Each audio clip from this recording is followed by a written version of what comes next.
if you know me, good. If not, it's just my experience with infection control. This is Dr.Jameela Alsalmaan, Senior Infectious Disease Consultant from Bahrain. And it's a great pleasure today to give a presentation about something, and I hope this presentation to be enlightening for all of you, as this innovation was really enlightening for a lot of people that I work with, based on the experience we have in infection control. As you heard, for the last 3 presentations that I attended here, it's challenging. Infection control is not easy, never been easy, and this is what we do every time, and it's really a lot of barriers.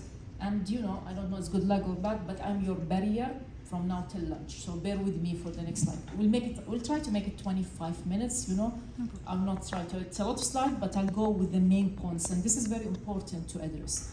I'm sure you are here because you know this. You know how important is the antimicrobial resistance.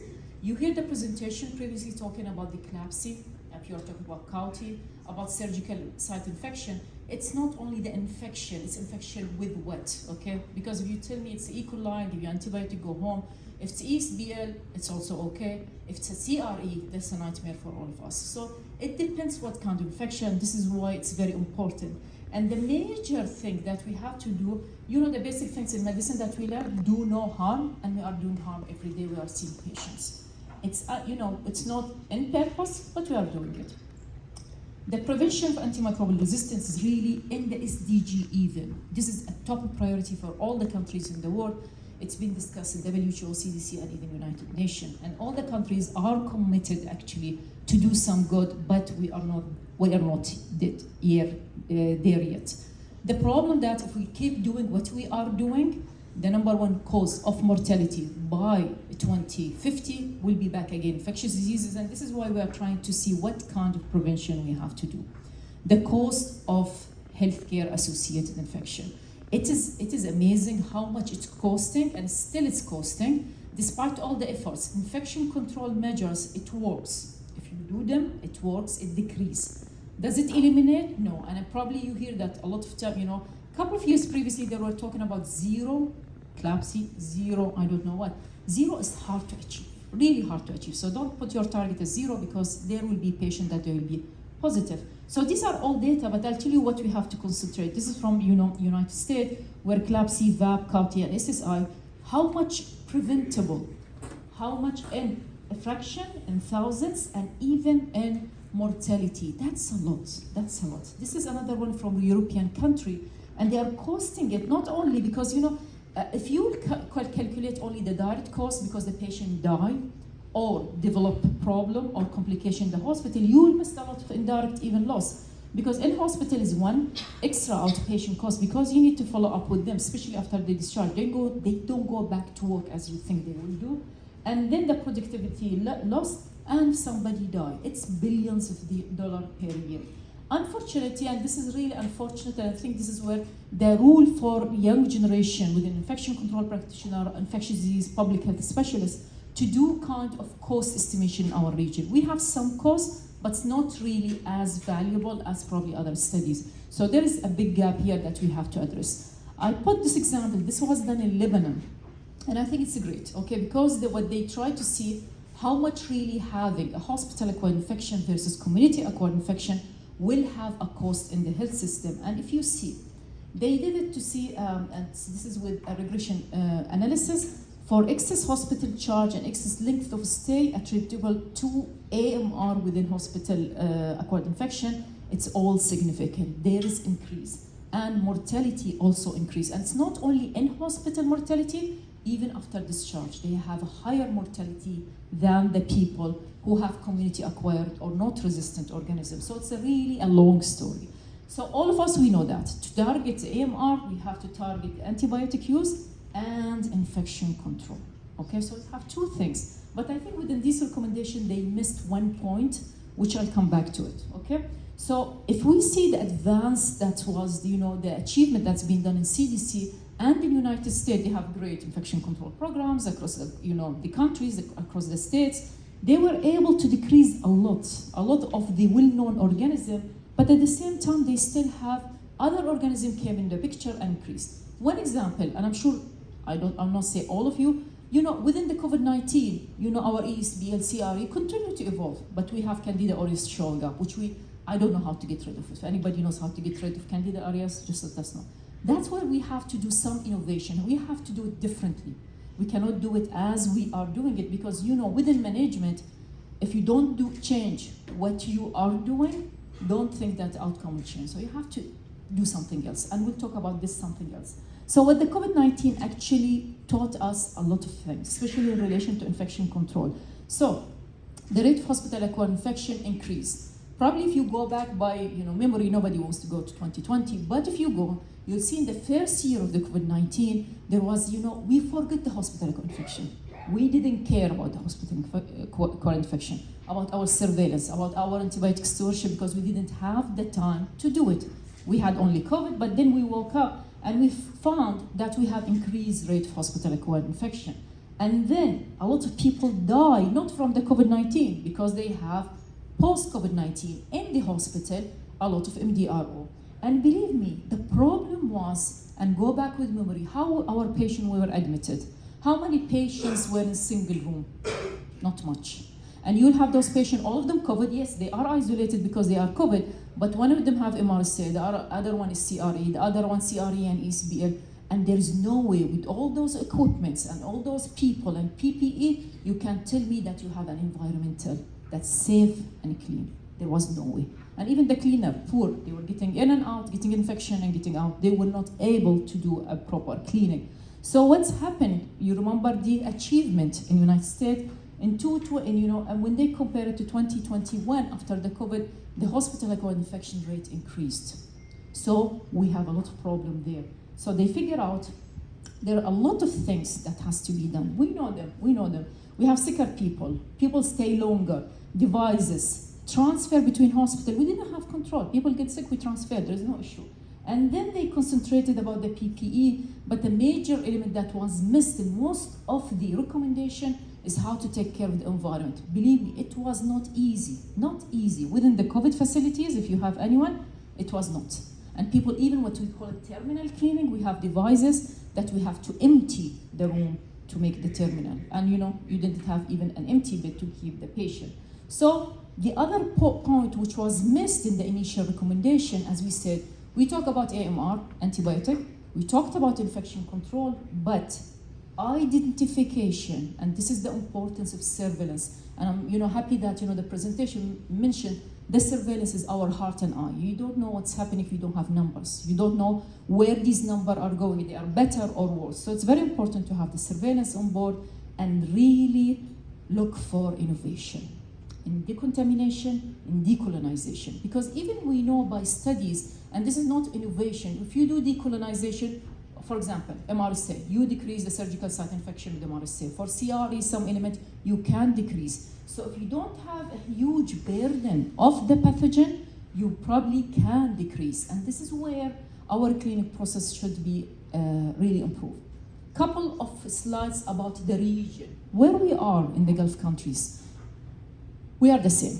We have a lot of those MDRO. There's no hospital that's have nothing, okay? All the hospitals, they have all, and there are a lot of studies that was published, and there are a lot of study has been published, multi-center across the region about CLABSI and CAUTI and VAP. And actually our rate is not low.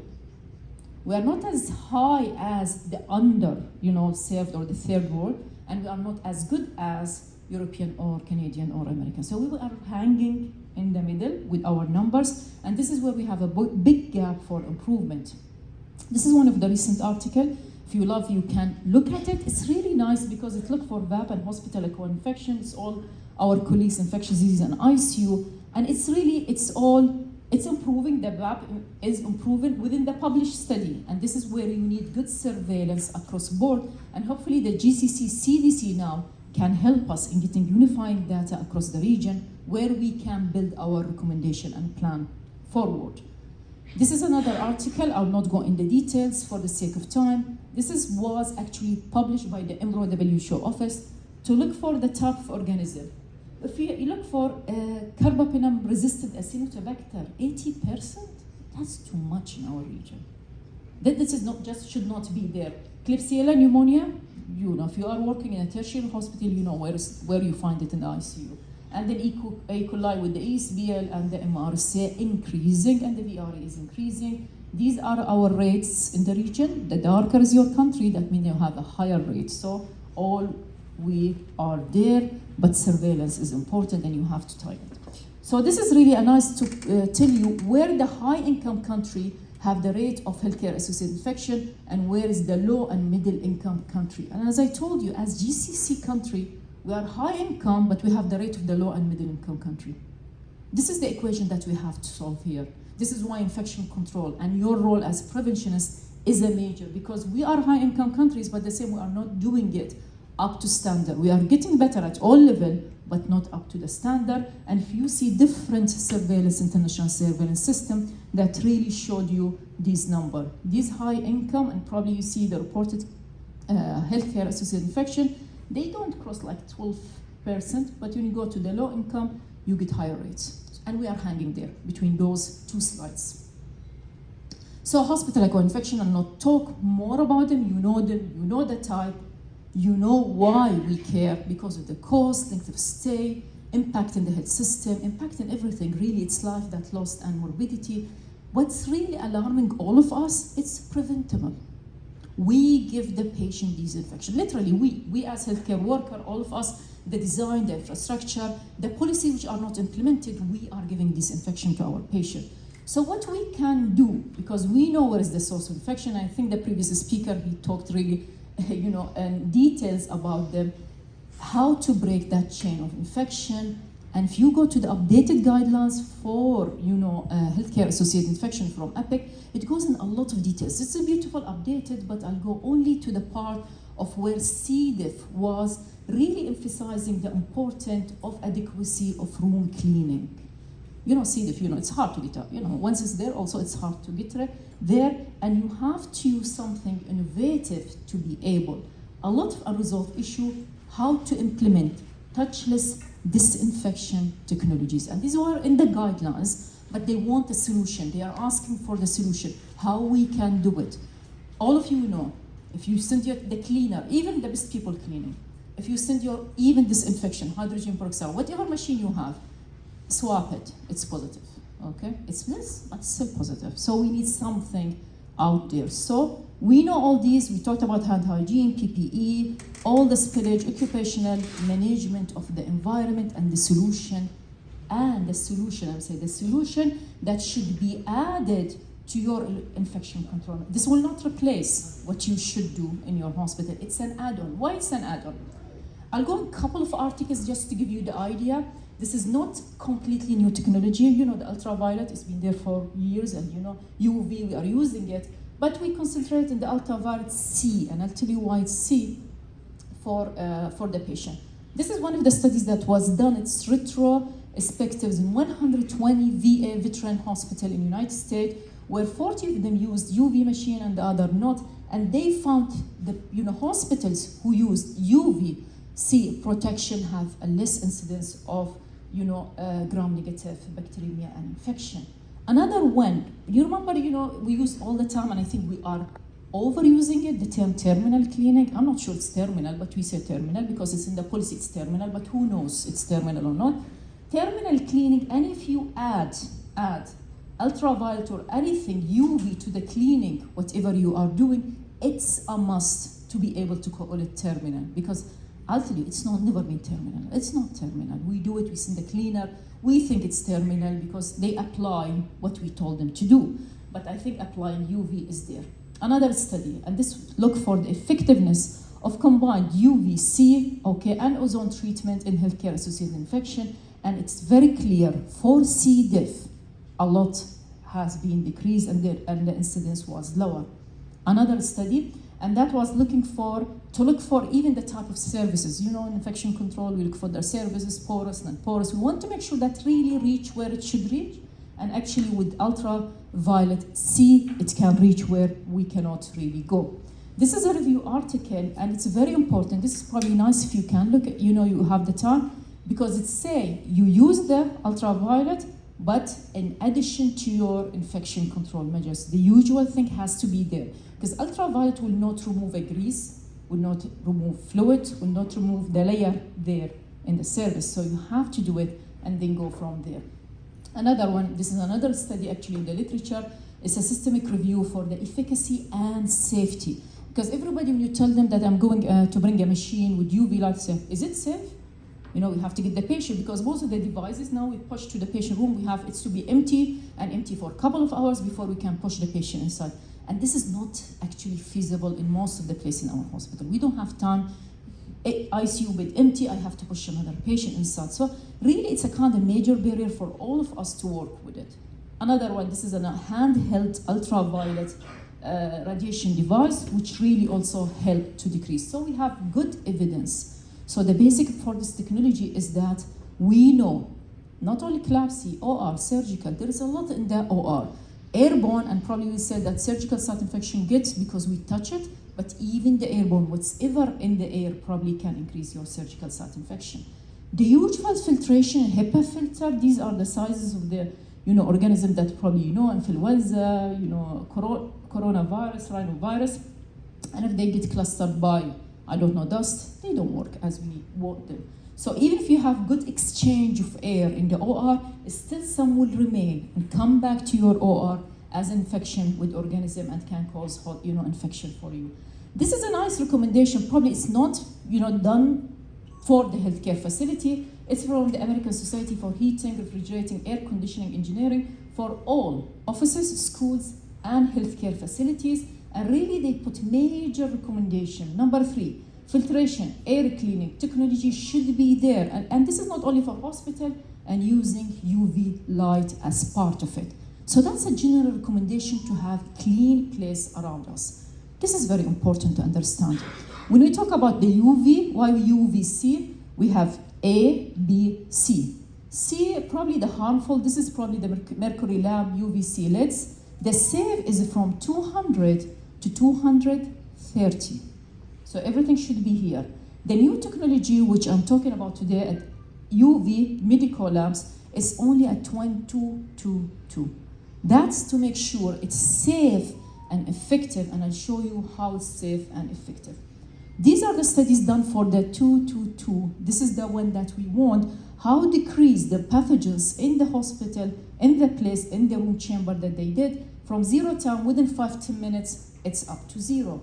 But what's important about this technology, 222 again, it's not only at 254, you can damage the DNA or RNA virus, but at 222, damage the virus RNA and the protein both. So you kill whatever is there. And this is very important because it's powerful.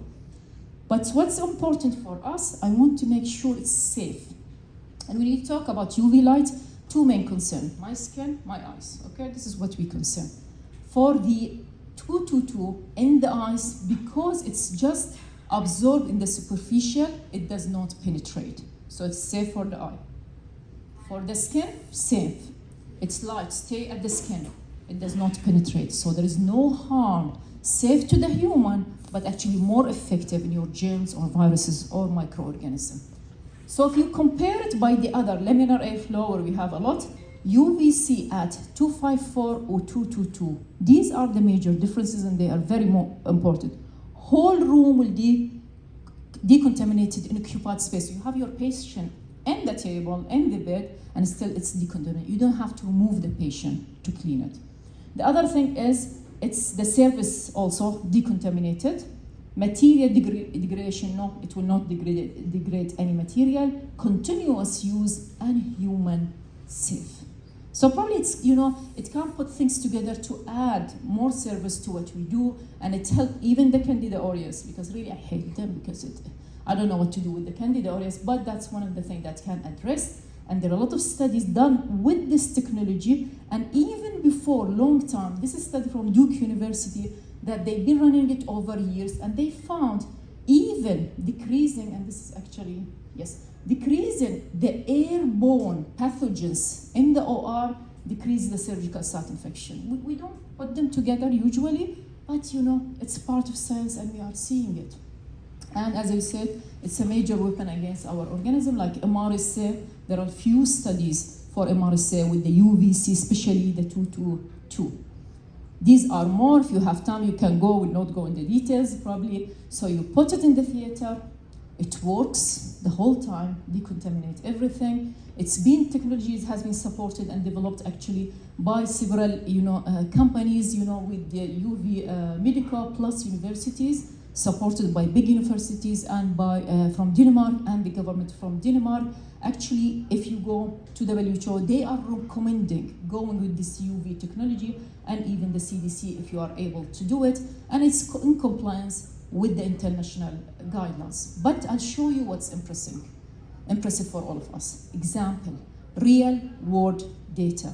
Okay, and this is very impressive. Okay, this device actually, the company went to the several hospitals in the region from Saudi, from UAE, and from Bahrain, and they're trying to utilize it. Try it, okay? Do before and after, basic things. And this is what we did. I'll just mention the hospital, where, and see the result with your eyes, okay? So this was done in Denmark, and actually they use it for immunocompromised patients who had respiratory diseases, and they found that there is decreased 90% reduction bacterial load in the services. Another one in Denmark hospital. They actually use it in COVID facility. They started with 5, then they increased it, upgraded to more, because they found that there is a major reduction of contamination in the service. They went to ambulance. The ambulance, people are working infection. Can you clean an ambulance inside? I don't know how you clean it, because we even have those small devices that we have to put inside to make sure that's terminally clean, and we were not able. And if you see the difference between before and after for different area, it was amazing. So it can be used even in ambulance. This is another example from Saudi Arabia, Ministry of Health. They try it in one ICU and OR, and probably just to understand, because most of the slides that I'm going to share to show you right now, it's the same outline. Pre-swab, post-swab as the time goes, within 6 hours, 12 hours, 24 hours. So pre-swab, these are the organisms in different parts, syringe pump, IV, beds, and if you see more organisms, as you get down, by the time you finish the next day, most of the culture repeated are negative. Okay, this is one example. Another example in Dr. Samir Abbas Hospital, which was the NICU ER and isolation room. This is the microbiology red final result positive for this organism. After they put the device, it's all negative.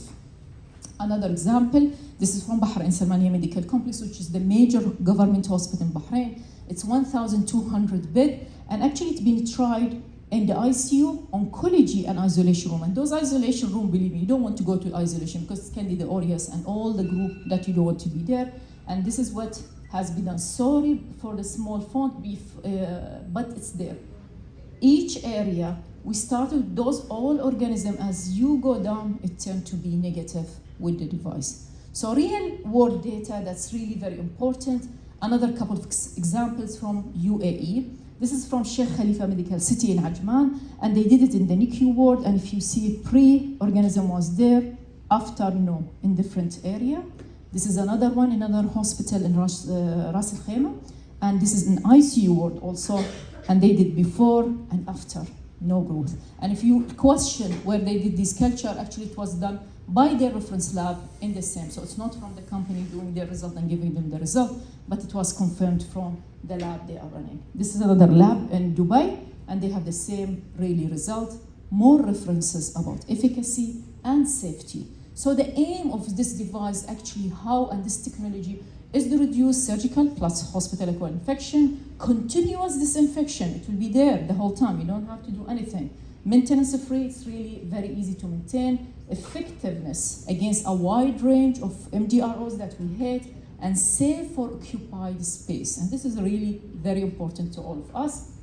So it is continuous, unobstructed, you don't to remove anything, autonomous and smart, because it has sensor that can really follow and make sure that it's working up to what you want them to work.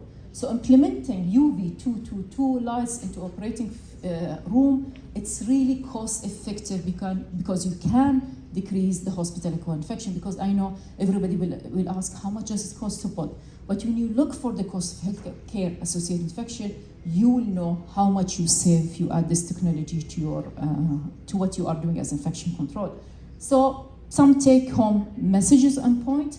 We need to continue to evolve in the science and use evidence to guide our intervention. I know all of us, we're trying to maximize our infection control, but all the time we feel that we are paralyzed. We cannot achieve what we want to achieve. So I think we have to do something extra or add on. Great technology advances can help infection control at different level. And if you go for the cost, if you look for the cost for different intervention has been done in the world, doesn't make sense really. It does not save life and money as much as we wanted. So my overall opinion is that we should do more in infection control than less. So keep doing what you are doing, and there's something can help all of us, I think we should go for it. Thank you so much for listening.